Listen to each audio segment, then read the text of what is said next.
നമുക്ക് ഇന്ന് പഠിക്കാനുള്ളത് ഓപ്പറേഷണൽ ആംപ്ലിഫയർ എന്നുള്ള 8th ചാപ്റ്ററിന്റെ ബിഗിനിങ് ആണ് നമ്മൾ ഇന്ന് തുടങ്ങുന്നത്.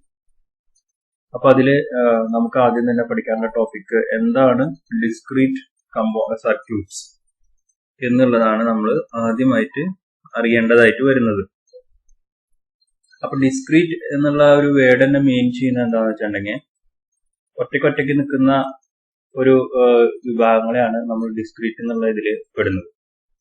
അപ്പൊ അതിൽ ഡിസ്ക്രീറ്റ് സർക്യൂട്ട് എന്ന് പറഞ്ഞാൽ അതിൽ എന്തുണ്ടാവും, അതിൽ എന്ത് ഇൻക്ലൂഡ് ആയിരിക്കും നോക്കുകയാണെങ്കിൽ കമ്പോണൻസിനെ ഓരോന്നിനെ എടുത്ത് നമ്മൾ പറക്കി കൂട്ടി നമ്മൾ നേരത്തെ പഠിച്ചിരുന്ന പോലെ ഹാഫ് വെയർ റെക്ടിഫയർ അല്ലെങ്കിൽ ഫുൾ വെയർ റെക്ടിഫയർ അങ്ങനെ ഓരോന്നിനെയാണ് നമ്മൾ സർക്യൂട്ട്സ് എന്ന് പറയുന്നത്.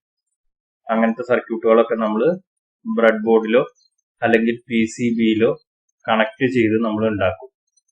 അപ്പൊ ഒരു ഹാഫ് വെയർ റെക്ടിഫയറിന്റെ സർക്യൂട്ട് തന്നെ കണക്ട് ചെയ്യുമ്പോൾ തന്നെ നോർമലി അത് ഇത്തിരി വലുപ്പം കൂടിക്കൊണ്ടിരിക്കും. അപ്പൊ അങ്ങനെ ഡിസ്ക്രീറ്റ് സർക്യൂട്ട്സ് എന്ന് പറഞ്ഞു കഴിഞ്ഞിട്ടുണ്ടെങ്കിൽ സെപ്പറേറ്റ് കമ്പോണൻസിനെ വയർ ചെയ്ത് നമ്മൾ ഉണ്ടാക്കുന്ന സർക്യൂട്ടുകളെയാണ് നമ്മൾ ഡിസ്ക്രീറ്റ് സർക്യൂട്ട്സ് എന്നുള്ള രീതിയിൽ പറയുന്നത്. ഇനി അതിന്റെ ദോഷങ്ങൾ എന്തൊക്കെയാണ് എന്നുള്ളതാണ് അടുത്ത് പറയാനുള്ളത്. അതിൽ മെയിൻ ആയിട്ടുള്ള പ്രോബ്ലംസ് വരുന്നതെന്ന് വെച്ചിട്ടുണ്ടെങ്കിൽ നമ്മളിങ്ങനെ അസംബിൾ ചെയ്ത് ഉണ്ടാക്കുമ്പോൾ ടൈം വളരെ കൂടുതലായിട്ട് വേണ്ടി വരും. പിന്നെ അതുപോലെ തന്നെ സർക്യൂട്ട് വെക്കുന്ന വലിപ്പം, അതിന്റെ സ്പേസ് കൂടുതലായിരിക്കും. ഇനി അതിലേതെങ്കിലും ഒരു കമ്പോണന്റ് ഫെയിലായി എന്ന് വിചാരിക്കുക. ഫെയിലായി കഴിഞ്ഞിട്ടുണ്ടെങ്കിൽ അത് റീപ്ലേസ് ചെയ്യണമെങ്കിലും നമുക്ക് ബുദ്ധിമുട്ടുകളുണ്ട്. കാരണം ആ കറക്റ്റ് കമ്പോണന്റ് ഐഡന്റിഫൈ ചെയ്യണം. അതിനുവേണ്ടി നമ്മൾ ആദ്യമേ തന്നെ ചെക്കിങ്സ് സർക്യൂട്ടിൽ നടത്തേണ്ടി വരും. അപ്പൊ അത് വേറൊരു ഇഷ്യൂ ആണ് അതിന്റെ. പിന്നെ ഈ സർക്യൂട്ട് മുഴുവൻ ഒരു PCBയിലാണ് കണക്ട് ചെയ്തിട്ടുള്ളതെങ്കിൽ, സോൾഡർ ചെയ്ത് വെച്ചിട്ടാണ് ചെയ്തിട്ടുള്ളതെങ്കിൽ, അത് സോൾഡറിങ് പ്രോസസ് എന്ന് പറയുന്നത് തന്നെ നമ്മൾ എത്ര ഭംഗിയായി ചെയ്താലും കൂടി അതിന് റിലയബിലിറ്റി, വിശ്വാസ്യത കുറവായിരിക്കും. കാരണം കുറച്ച് നാളുകളൊക്കെ വർക്ക് ചെയ്ത് കഴിഞ്ഞിട്ടുണ്ടെങ്കിൽ അല്ലെങ്കിൽ കുറച്ച് കൊല്ലങ്ങൾ കഴിഞ്ഞിട്ടുണ്ടെങ്കിൽ അത് ഡീസോൾഡർ ആയിട്ട് ഓട്ടോമാറ്റിക് തന്നെ വരാനായിട്ടുള്ള ചാൻസുകൾ ഉണ്ട്. അപ്പോ ഈ ലാർജർ സ്പേസ് റിക്വയർമെന്റും നമ്മുടെ ടൈം നമ്മുടെ കയ്യിൽ നിന്ന് കൂടുതൽ പോകുന്നതും, പിന്നെ കമ്പോണന്റിനെ റീപ്ലേസ് ചെയ്യാനുള്ള ബുദ്ധിമുട്ടും, പിന്നെ സോൾഡറിങ് പ്രോസസ്സിന്റെ റിലയബിലിറ്റി, ഇത്രയും കാരണങ്ങളെ കൊണ്ടൊക്കെ തന്നെ ഡിസ്ക്രീറ്റ് സർക്യൂട്ട്സ് എന്നുള്ളത് നമ്മൾ ലാബുകളിൽ മാത്രം പ്രയോഗിക്കുകയും മറ്റുള്ള കാര്യങ്ങൾക്കായിട്ട് കൊമേഴ്സ്യൽ പർപ്പസിനായിട്ട് ICകളുടെ സഹായം എടുക്കുകയും ചെയ്യുന്നു. ഇതിനു വേണ്ടിയിട്ട് 1950 തുടങ്ങിയ ഒരു പുതിയൊരു ശാഖയാണ് മൈക്രോ ഇലക്ട്രോണിക്സ് എന്ന് പറയുന്നത്.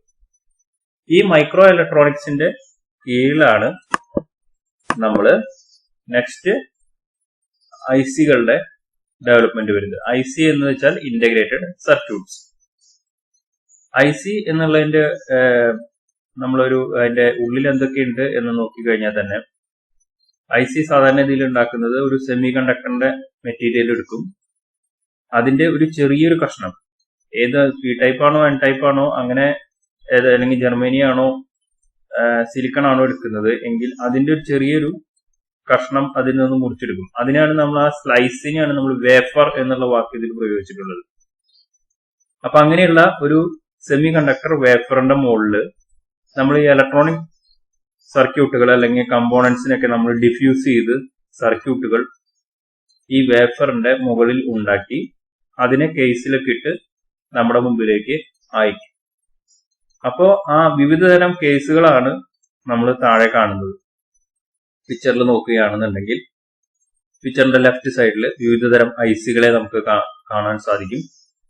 ഇനി റൈറ്റ് സൈഡിലാണെന്ന് വെച്ചിട്ടുണ്ടെങ്കിൽ ഒരു IC നമുക്ക് ലഭിച്ചു കഴിഞ്ഞാൽ ആ ICയെ എങ്ങനെ നമുക്ക് അതിന്റെ നമ്പറുകൾ ഐഡന്റിഫൈ ചെയ്യാൻ പറ്റും, എത്ര കാലുള്ള IC ആണെങ്കിലും കാല് എങ്ങനെ എണ്ണിയെടുക്കണം എന്നുള്ള കാര്യങ്ങളൊക്കെയാണ് റൈറ്റ് സൈഡിലെ പിക്ചർ കാണിച്ചത്. അത് പ്രകാരം തന്നെ ICനെ തിരിച്ചറിയാൻ ICയുടെ നമ്പറുകൾ ഉണ്ട്. ആ നമ്പറുകൾ നമ്മൾ വായിക്കത്തക്ക രീതിയിൽ വേണം നമ്മളുടെ നേരെ പിടിച്ചതിന് ശേഷം നമ്മൾ നോക്കുകയാണെങ്കിൽ ICയുടെ ഇടത്തെ അറ്റത്ത് ഒരു നോച്ച് ഉണ്ടായിരിക്കും. ആ നോച്ചിന് താഴെ വരുന്ന ഭാഗം പിൻ നമ്പർ 1 ആയിട്ടാണ് കൗണ്ട് ചെയ്യാറ്. ഇനി നോച്ച് ഇല്ലാത്ത ICകളാണെങ്കിൽ എപ്പോഴും നമ്മൾ നോക്കുകയാണെങ്കിൽ ആ ICയുടെ പിൻ നമ്പർ 1 എന്ന് പറയുന്ന ഭാഗത്തിന് മുകളിലായിട്ട് ഒരു ഡോട്ട് ഉണ്ടായിരിക്കും. അതും പിക്ചറിൽ ഇൻഡിക്കേറ്റ് ചെയ്തിട്ടുണ്ട്. അപ്പൊ ഒരു ഇന്റഗ്രേറ്റഡ് സർക്യൂട്ട് എന്ന് പറഞ്ഞു കഴിഞ്ഞിട്ടുണ്ടെങ്കിൽ സെമി കണ്ടക്ടർ വേഫറിന്റെ ഉള്ളിൽ ഇലക്ട്രോണിക് സർക്യൂട്ടുകളെയും കമ്പോണൻസിനെയും ഫാബ്രിക്കേറ്റ് ചെയ്യുന്ന ഒരു സിസ്റ്റത്തിനെയാണ് നമ്മൾ ഇന്റഗ്രേറ്റഡ് സർക്യൂട്ട്സ് എന്നുള്ളതുകൊണ്ട് ഉദ്ദേശിക്കുന്നത്. ഇത് 1950 ജാക്ക് കിൽബി ആണ് ഇത് ഇൻവെന്റ് ചെയ്തിട്ടുള്ള സയന്റിസ്റ്റ്.